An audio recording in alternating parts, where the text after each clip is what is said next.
Hello, everybody, and welcome to the Building It Online podcast, a podcast all about the successes, failures, and learnings from growing businesses online. Well, hello, everybody, and welcome back to the Building It Online podcast. I'm here with Mike today. It's Brice and Mike. What's up, man? How you doing? Doing good, man. I don't know, kind of what we're doing here is, Brice and Mike are the two podcast people, but sometimes we just have Mike do it, and sometimes I just do it because it's kind of easier to do some interviews that way. But I like doing them with you, Mike. Yeah. We always have really good conversations. It is fun to get on a jam first thing in the morning for me. I enjoy jamming with you, Mike. Well, today we're going to be jamming about the numbers that you need to know to run a successful business. So this is a topic that me and Mike actually end up talking about a lot because as two people who are a few years down the line of running online businesses, some of the things that we learned along the way is how do you manage the financials and the numbers behind a successful business? You're doing all these things, you're trying to make money, but it definitely took me a while to get a real solid understanding for what are the numbers behind a business that make it a good business or not, and then how do I manage those on an ongoing basis? You mean to tell me it's not just money in, money out? It is more than just money in, money out. I did the money in, money out thing for a while, and I realized that is a really bad way to run a business. When I first got into all of this stuff and started learning all of the terminology that went behind, cash flow and revenue and all that, I thought it was so complex and so unnecessary.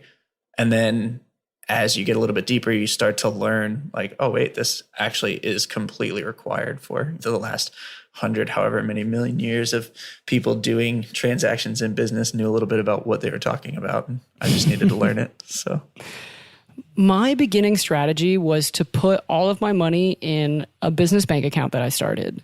I would put all of my expenses on a business credit card that I started.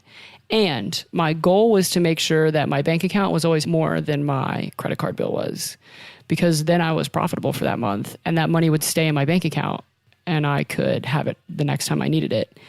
Now that I have a little bit more of an advanced system, I'm able to make such better decisions in my business because I know all of these different kind of underlying factors that are pumping cash and revenue through my business, and I can see where it's all going. And I can have a really good, I feel like today I have a really good pulse on what's going on inside my business, and I can project out and figure out, okay, well, when can we make these decisions? Is it now a good time to hire somebody? Is now a good time to rebuild the website? When is that time going to be? What are we working with? What are the liabilities that we have right now based on where everything's at? And so that's what we're going to talk about today are these important numbers that you need to know, that you can learn to help you have a really good idea of how your business is doing. And I think it's important to note too that we're doing it for our businesses, which is online advertising, but we're doing it from the sense of, any online business. Like these could be applied to any company that's out there today. So yeah, if you have an online business, this is that super important financial numbers that you need to know. And this isn't like the numbers for your marketing. This isn't like, are you running a good marketing campaign? No, this is like you being the CFO, the chief financial officer of your business, and having a good feel for what is the financial health of your business and how are you doing in that way. I love it. Let's get started. Let's get into the first one here. Diving into the first one. So the North Star, what is the number one thing that we're always trying to focus on? And for me and for Mike and for most businesses out there, I would say every business out there, that number is profitability. So what is your definition of profitability, Brice?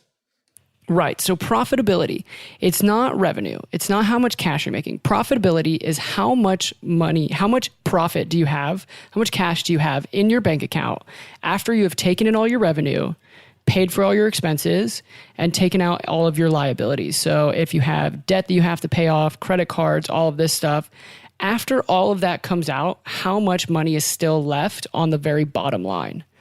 And so in order to be able to manage this, you need to know, one, generating more revenue, but also managing your expenses. And I think that was something that was important for me to realize because I always thought that if I just made more money, then I would have a bigger, better business. But it was really important for me to learn how to manage both sides of not only how much revenue are we generating at the top, but what are our liabilities and expenses so that at the bottom we have profit that we can then pay out to the owners, or we can reinvest in the business, or we can increase payroll, or any of these things. That to me is a huge one, like being able to cut back on your expenses, because as a business owner, when I first started, it was me and myself, and I had very few expenses. Occasionally I'd meet clients and get dinner and a computer to work on and some small things like that. But as I've grown, the expenses have easily grown by 100%. And it's amazing the small things that will start to eat away at your profitability, like project management software, recurring charges every month, and Google emails, recurring charges every month, and things like that add up over time. And when you do a deep dive into what you're actually paying out, both small and large expenses, you'll really start to see some glaring areas where you could probably cut back, or there's some software that you're not using anymore that you could get rid of, and all of a sudden your profitability increases. So definitely. Benjamin Franklin said that a small leak sinks a great ship. And that's very true, because I definitely subscribe to the kind of whole like Ramit Sethi, don't focus on saving on your coffee, just go out there and make more money. And there's definitely some validity to that, but I do this all the time, and I feel like I'm very intentional about it. Is like I go through all this, you end up with a ton of software subscriptions in this business that you end up paying for because you need it to deliver on projects. And just having a few of those run a few months over, you can then end up spending thousands of dollars on software, services, subscriptions that you're not using. And that's money that you can invest into something else. So your job as a business owner is to invest your assets wisely. And if you're just wasting it on these little expenses, it can really get out there. So profitability, the bottom line, that's our North Star. That's what we want to focus on, because everything else after that starts to play into how profitable we are, right? Yep. So for number 2, we've got revenue. And revenue is what's feeding the profitability. So it's the money coming into your account, but it's not necessarily there yet. So on the first of every month, I send out all of my invoices. And that what the sum of those invoices are would be the revenue that I'm going to have for that month. And until I get it, it's not actually cash in my bank account. It's just the projected money that's incoming. Yeah, and I think that's important to note, because you kind of want to track this alongside with your cash. We're going to talk about that because Mike and I are agencies, right? So we have a bunch of invoices that we send out, and some people pay right away and some people take forever to pay. And so sometimes our bank account's actually going up, but a lot of times our account receivables is going up. So people owe us money and we have contracts for that money, but that doesn't necessarily mean it's in our bank account. If it's not in our bank account, we can't spend it. So keeping track of what this revenue number is, how much money is your business making, is super important to know. But know that, if you're an e-commerce business, you're generating revenue when you're getting sales. But if that revenue, if that cash is in your merchant account and they're not giving it to you yet, you don't have cash. So it's important to make that distinction of your revenue is the money that your business is owed, your business has generated, but it's not necessarily in your bank account yet. But that's one of the big ones that we want to track is how much revenue. So how much have you made in sales? This was the hardest one for me to understand, because when I heard of a business's revenue, I was like, okay, cool. That's how much money they have. And for a very long time, that's exactly what I thought. And it took me a while to really grasp that what you just said, Brice, where it's not yours, until it's in your account, which then it turns into cash. But until it's in your account, it is not yours. Like a lot of big businesses struggle with this when they have bills due or loans due or payroll due, and they need cash in their account today in order to get that out. But they have all of this revenue that has not cleared the bank account yet that they're still waiting for. Yeah, and this really forced me to keep track of my accounts receivables, or like how much money people owed me, because I would send out all these invoices. And when I first started my business, it was like a couple $1,000, so it's not a big deal. But once you start having like tens of thousands of dollars in accounts receivable, it becomes an activity of who's going to go out there and make sure that these people who owe you money needs to pay. Because if you start getting tens of thousands of dollars in accounts receivable, someone's taking too long to pay. And it's a very valuable activity to do in your business, is to go call all these people and tell them that they owe you money and they need to pay you. It's always a fun task throughout the day. Yeah. What about number 3 here? So number 3, what we have here is expenses and liabilities. So expenses are the things that you're paying every single month. So you probably have a bunch of software subscriptions that you might pay for. You know, if you're an e-commerce business, Shopify is probably one of them. You might have expenses that you're going to pay every time that a credit card payment is transacted. So we use PayPal to move a lot of payments and send invoices. So people will pay us through PayPal. We have an expense every time we use that. They take a percentage of our invoices, as well as any kind of, you know, if you have employees or if you have contractors you're paying every month. Those are all expenses. Like expenses are your expenses. These are the ones you paid. Liabilities are things that you're on hook to pay. So you're in somebody else's accounts receivable. You owe somebody money. So if you have an employee, you pay them twice a month. Like you can predict very easily when you owe these people money and how much you owe them. Now, Brice, how would you differentiate an expense from a liability? An expense is something that you've paid, and a liability is something that you need to pay, some money that you owe somebody. So just like revenue and accounts receivable, right? Like revenue is, well, all the money you've made, and the accounts receivable is money that people owe you, but they haven't paid you yet. Your expenses are stuff you've paid out every month. So like we use Zoom in our business. So we pay Zoom every month. We use ClickFunnels. So we pay ClickFunnels every month. These are just expenses that go off our credit card. But I also have an employee and I pay them twice a month. And so even though I haven't paid them yet for their next paycheck, it's a liability because I already owe them that money. Like they're working for it. I owe it to them. My taxes are, I know I have to pay my taxes. I haven't paid them yet. That money's still in my bank account, but I owe those taxes. So that's something that I can mark as, you know, I still have the cash, but it's not really mine.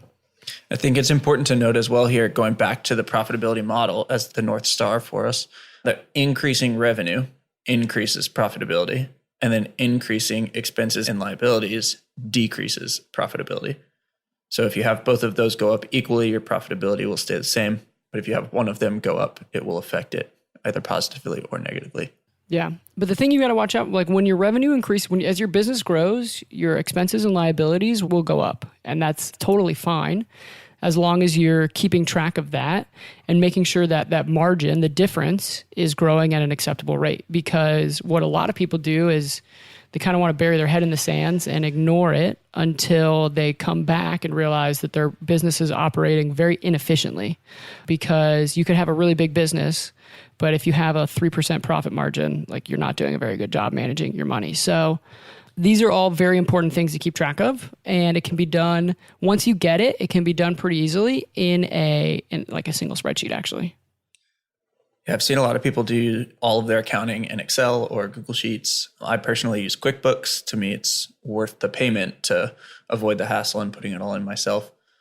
But it doesn't have to be overly complex. You know, they used to do it on paper. So this process takes me at this stage like 15 to 20 minutes a week to manage. So one of the more fun ones I think to talk about is cash flow coming in and out of your business. So the fourth one that we've got for you today is cash flow. You want to go through that one? Yes, cash flow is a really exciting one because we've talked about, you know, our revenue, our expenses, and our liabilities. These are all kind of hypothetical numbers because we send out invoices, people owe us money. That's great. That's revenue. We have contractors. We owe them money. That's a liability. That's an expense. We've paid them. But all of these things can be happening on paper. Cash flow is when people actually pay you. And that's really great because then you have the money in your bank account. Once the money's in your bank account, you can actually do something with it. You can use this to hire new people. You can use this to develop new software. You can use this to buy more inventory, whatever it is. So keeping a close track on how much money is actually in your bank accounts is very exciting to do because hopefully that number is just going up for you. Mm-hmm.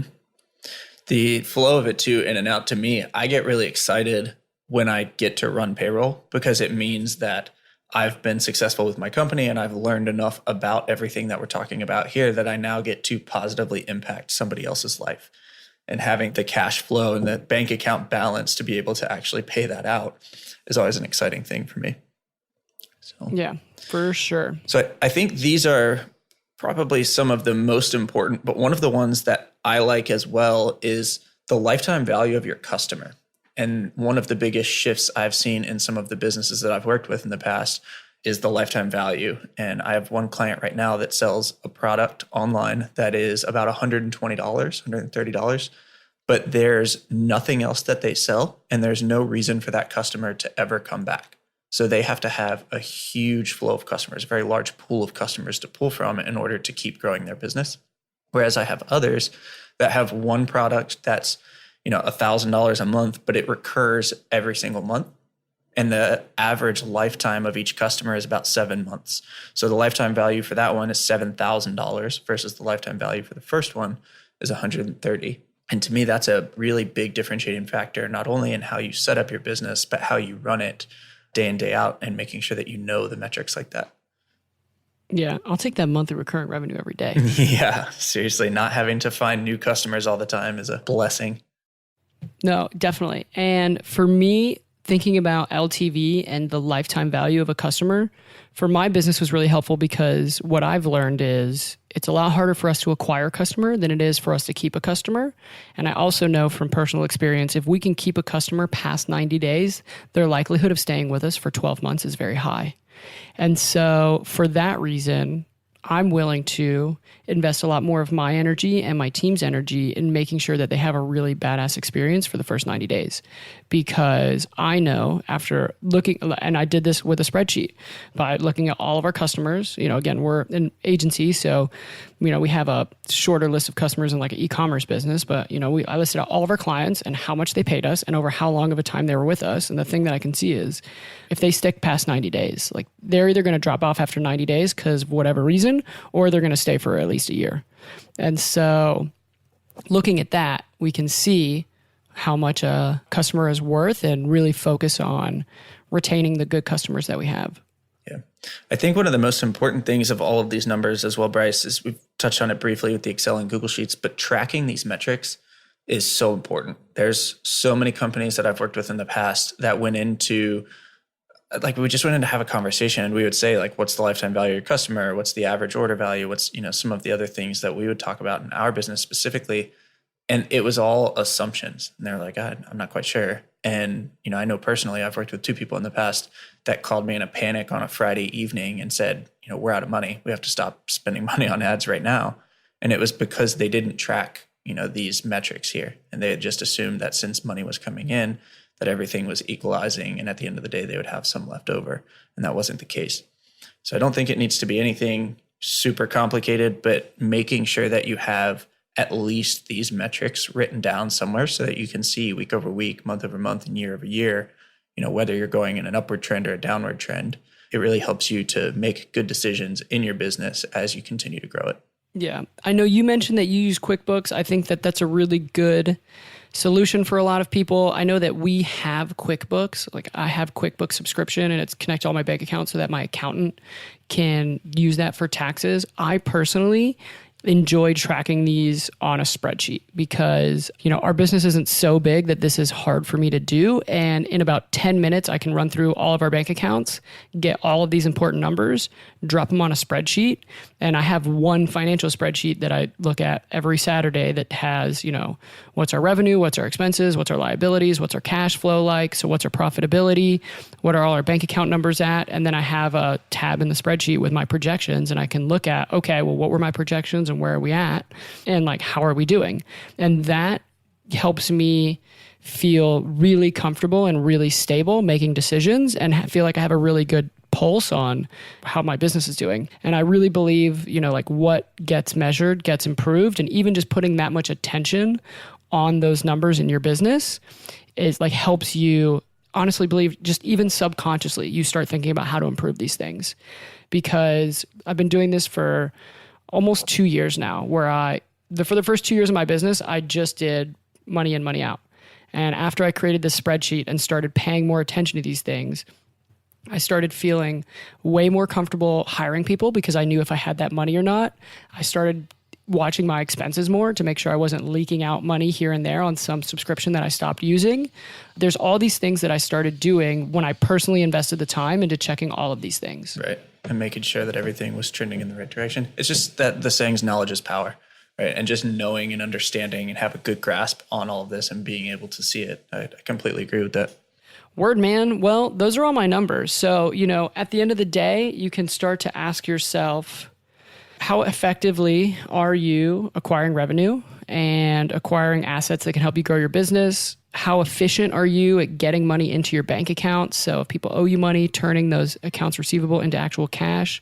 And then how effectively are you using that cash to turn that into a profit? So whether that's investing in something or investing in resources, investing in time, investing in people, but taking the cash you have in your bank account and turning it into more profit. I'm with you.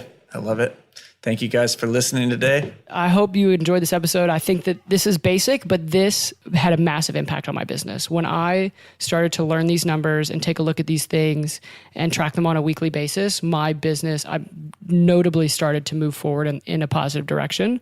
And my business has doubled since I started doing this process because I wasn't just relying on the balance in my bank account to know if my business was doing good or not.